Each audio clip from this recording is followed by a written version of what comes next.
मुफ्ती साहब, अगला सवाल सऊदी अरब के शहर ताइफ से हाफिज़ बिलाल साहब ने किया है। वो काफ़ी परेशान है, कई मरतबा वो कह चुके हैं कि इसका ज़रा मुफ्ती साहब से ज़रा तफसीली जवाब लें। कि वो कहते हैं कि ज़ैद अल्हम्दुलिल्लाह हाफिज़ कुरान है और काफ़ी अरसे से दावत व तबलीग से वाबस्ता है। ज़ैद एक बहुत ही ख़तरनाक गुनाह में मुब्तला है, बहुत कोशिश के बावजूद नहीं रुक पाता, दिल सख्त हो चुका है, नमाज पढ़ने का बिल्कुल दिल नहीं करता और कुरान करीम को रमज़ानुल मुबारक के महीने में भी मुकम्मल नहीं कर सकता, नेक आमाल की तरफ बिल्कुल माइल नहीं होता। ज़ैद ने एक दो मरतबा अमर से इस मसले के बारे में पूछा, कुछ ख़ास जवाब मौसूल नहीं हुआ। ज़ैद बहुत परेशान है, दुनिया आखिरत बर्बाद हो गई। ज़ैद अगर नमाज पढ़ता भी है तो सिर्फ फार्मेलिटी पूरी करने के लिए, बराए मेहरबानी रहनुमाई फरमाएं। अल्लाह ताला हमारे इस भाई को अपने परेशानियां दूर करने की तौफीक अता फरमाए, अल्लाह ताला इनकी मदद फरमाए और रुजू इल्लाह इसका बेहतर इलाज है। कहते वो अमरी इल्लाह इन्नल्लाह बसीरुन बिल इबाद, कि नफ्स यकीनन इन्न नफ्स लअम्मारतुन बिस्सू, नफ्स के अंदर तीन कैटेगरीज है, एक है नफ्स अम्मारा और एक है नफ्स लव्वामा और एक है नफ्स मुतमइन्ना। शुरू में हर इंसान का नफ्स अम्मारा ही होता है, गुनाहों पे आमादा करने वाला, गुनाहों की तरगीब देने वाला, ये तरीक़ाकार होता है। लेकिन इसके बाद अगर वो किसी अहलुल्लाह से इसका ताल्लुक़ कायम हो जाए कि जो नेक सालेह सोबत इख्तियार कर ले, सोबत सालेह तुरा सालेह गुना, सोबत तालेह तुरा तालेह गुना, नेकोकारों के सोबत इख्तियार करने से इंसान नेकोकार बन जाता है।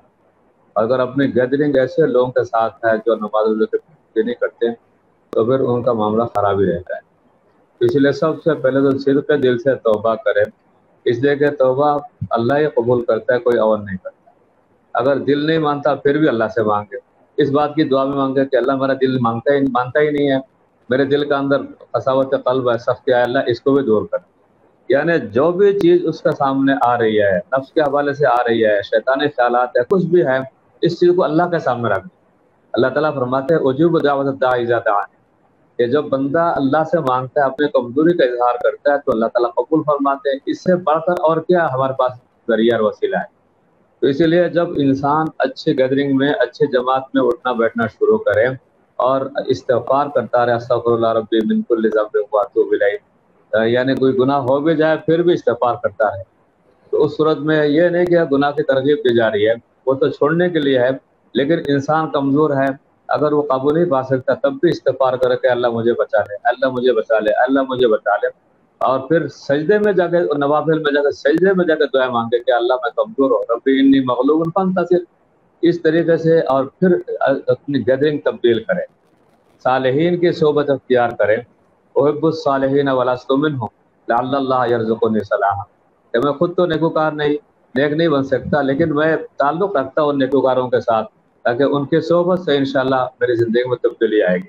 तो मायूस होने की ज़रूरत नहीं है, अल्लाह से माफ़ी मांगे और फिर वो उन लोगों के सोबत में जाए जिनको देखने से अल्लाह याद आता है, ज़्यादातर वहाँ गुजारे और तन्हाई में बिल्कुल ना। अपनी ज़िंदगी पर ये पाबंदी लगाएं, जब हमेशा साथ दूसरों के साथ ही रहेंगे, घर वालों के साथ रहेंगे, शागिर्दों के साथ रहेंगे, मुतालिकीन के साथ रहेंगे, उसमें अगर इस तरह तब्दीली लाई जाए तो इंशाअल्लाह अल्लाह के ज़ात से उम्मीद है कि ये इनकी ये कैफियत दूर हो जाएगी। मेरी दुआ है, मैं तमाम साथियों से भी सामने से कहता हूँ कि हमारे इस भाई की मदद फरमाएं, इनको अपने दुआ में याद रखें। गायब की दुआएं बहुत ज़्यादा कबूल होती है और असर रखती है। इंसान अपने लिए दुआएं मांगता है तो ठीक है, वो भी अपनी जगह इबादत है, लेकिन किसी और के लिए दुआ मांगी जाए तो बेलौस दुआ होती है, उसमें अपना कोई मफाद नहीं होता। अल्लाह की रज़ा के लिए किसी दूसरे बंदे के लिए अगर दुआ की जाए तो इंशाअल्लाह दूसरों से भी दुआएं करवाएं। अल्लाह ताला की ज़ात से उम्मीद है इंशाअल्लाह इनका मामला दुरुस्त हो जाए।